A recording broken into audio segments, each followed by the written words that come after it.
Please subscribe Ito Money Vlog.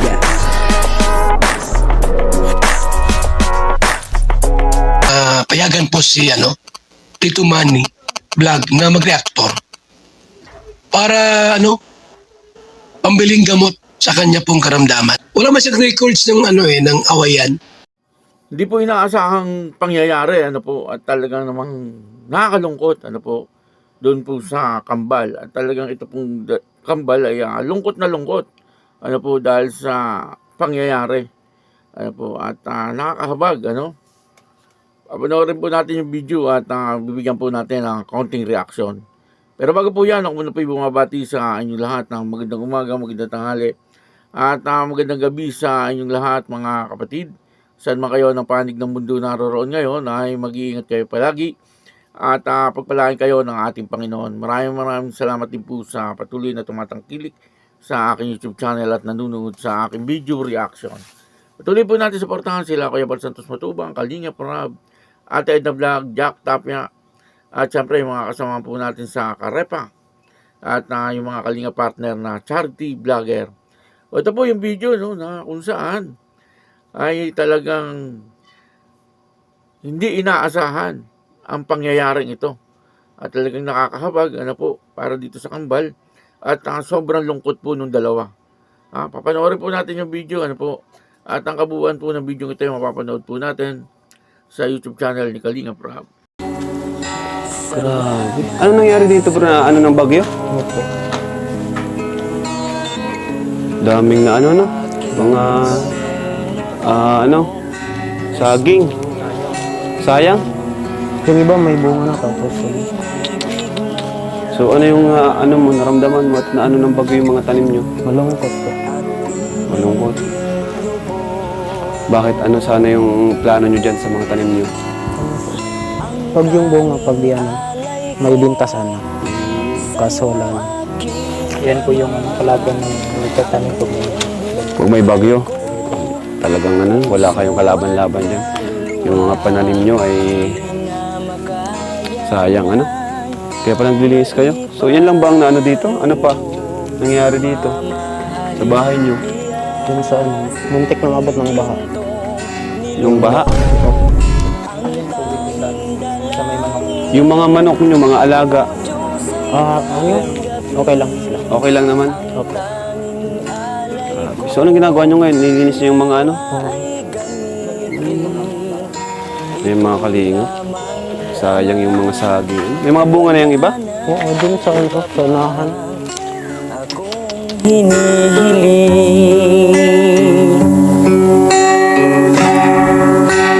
ko akalain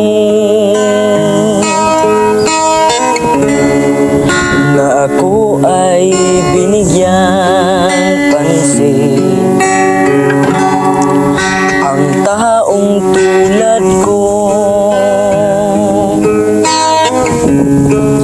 di dapat mahalin.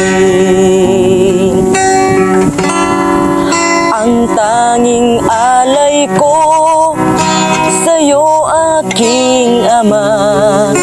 Ang buong buhay ko, puso at kaluluwa, di na makaya na maipagkaloob.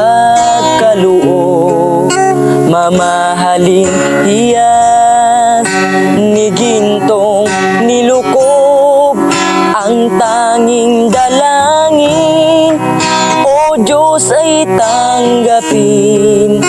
Ang tanging alay ko, nawa ay gamitin. Ito lamang, Ama, wala nang iba pang akong hinihiling. Ito lamang, Ama, wala nang iba pang akong hinihiling.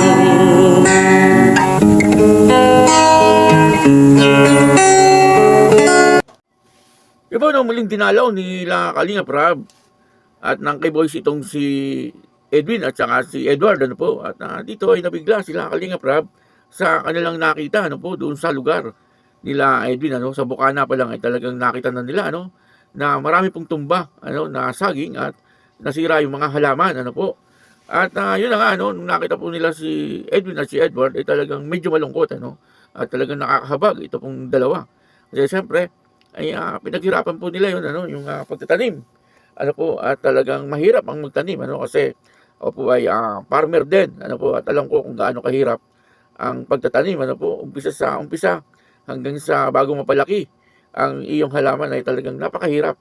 Ano po, kaya itong pangyayaring ito dito po sa dalawa ay talagang malungkot, ano, at sabi nga po nila, malungkot nga daw po sila dahil po doon sa pangyayari, pero hindi naman po ito inaasahan kasi ang dahilan po ng pangyayaring ito, yun nga pong bagyo, ano, si Bagyong Enteng, ano po, at talagang nasira yung kanilang mga pananim, ano, yung mga saging nila ay nagtumbahan, ano po, at sabi nga po nila ay may mga bunga pa nga daw po yung iba at talagang hindi po mapapakinabangan.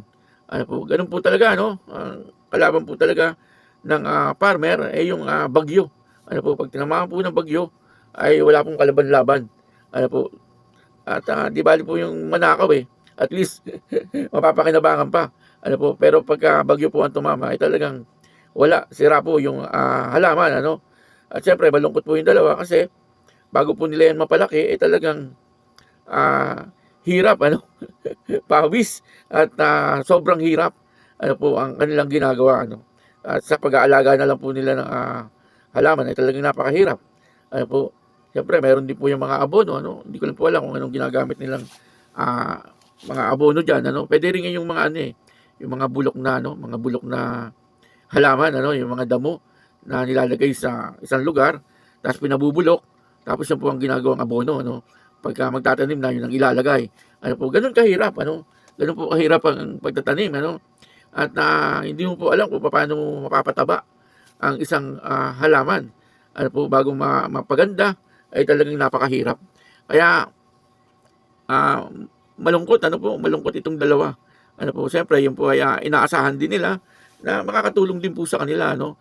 Yung bunga noon, siyempre, pag bumunga, ay pwede po nilang ibenta yung mga bunga noon. At talagang mapapakinabangan po nila, no? Pwede rin pong pagkain nila. Ano po, subalit ngayon ay wala na kasi nga ay nasira po ng bagyo.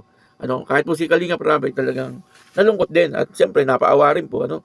Kahit sino naman po, ano, doon po sa makapanood ng video, puntahan po natin yung YouTube channel ni Kalinga Prab, ano po, at doon makikita po natin at mapapanood ng buong buo ang video ito na talagang nakakahabag ang pangyayari dito po sa tambal, ano, kay Edward at saka kay Edwin, ano. Buti na lang po dumating sila Kalinga Prab at may dala pong bigas at mga grocery, ano po. Kaya medyo siyempre makakahinga po sila ng maluwag, ano.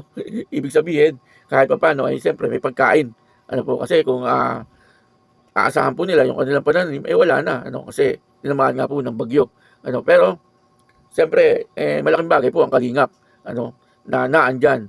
Upang sa gano'n, ay katulad po niyan, ano, siyempre, saan po sila kukuha ng kanilang pagkain, ano po, buti andyan ang kalingap at matutulungan po sila.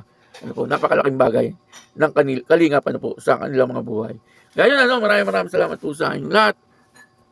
At muli, ano po, ako po si Tito Manny Vlog na nagsasabing God bless you all, Diyos mabalo.